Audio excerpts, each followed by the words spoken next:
Comment calculer la longueur d'un arc de cercle ou encore la superficie d'un secteur? Commençons par l'arc de cercle. L'arc de cercle est une partie de la circonférence, un morceau de circonférence. L'arc est déterminé par un angle au centre.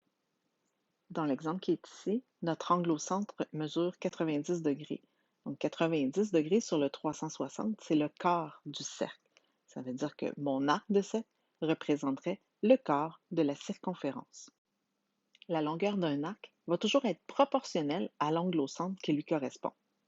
Si on se réfère à l'exemple qu'on vient de voir, la mesure de l'angle au centre sur le 360 d'un cercle au complet était égale à la mesure de l'arc sur la circonférence, c'est-à-dire un quart.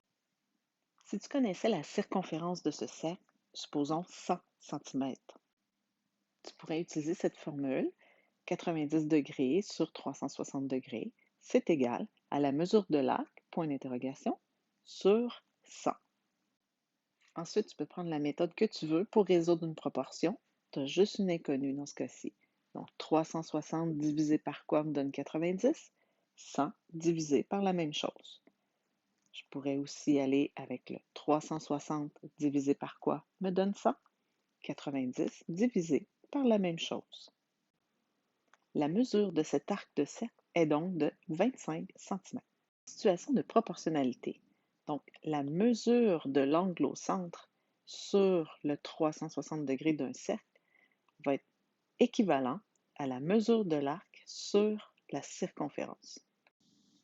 Les angles ensemble, les centimètres ensemble, la partie ensemble, la totalité ensemble. Le seul élément qui est toujours le même, c'est le 360. Les trois autres peuvent changer. Et en fait, aussitôt que tu en connais trois éléments sur les quatre, tu es capable de retrouver le troisième.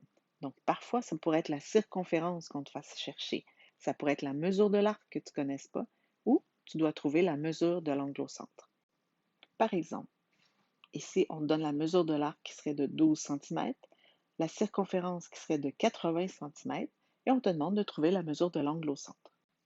La mesure de l'angle au centre sur 360 est égale à la mesure de l'arc 12 sur la circonférence 80. Et ensuite, j'utilise la méthode que je préfère pour résoudre une proportion pour trouver la mesure de l'angle au centre. C'est la même situation de proportionnalité pour calculer l'aire du secteur. C'est-à-dire que je vais encore avoir besoin de la mesure de l'angle au centre sur le 360 qui va être égale à l'aire du secteur sur l'aire totale du disque. Encore une fois, les angles avec les angles, les unités carrées avec les unités carrées. Dans l'autre sens, le tout et la partie. Et tout comme la mesure de l'arc, ici aussi, tu pourrais avoir à retrouver la mesure de l'angle au centre en sachant le 360, l'aire du secteur et l'aire du disque. Tu pourrais retrouver l'aire du secteur si je te donne la mesure de l'angle au centre, le 360 et l'aire du disque. Ou encore, on te demande de retrouver l'aire du disque si tu connais les trois autres éléments.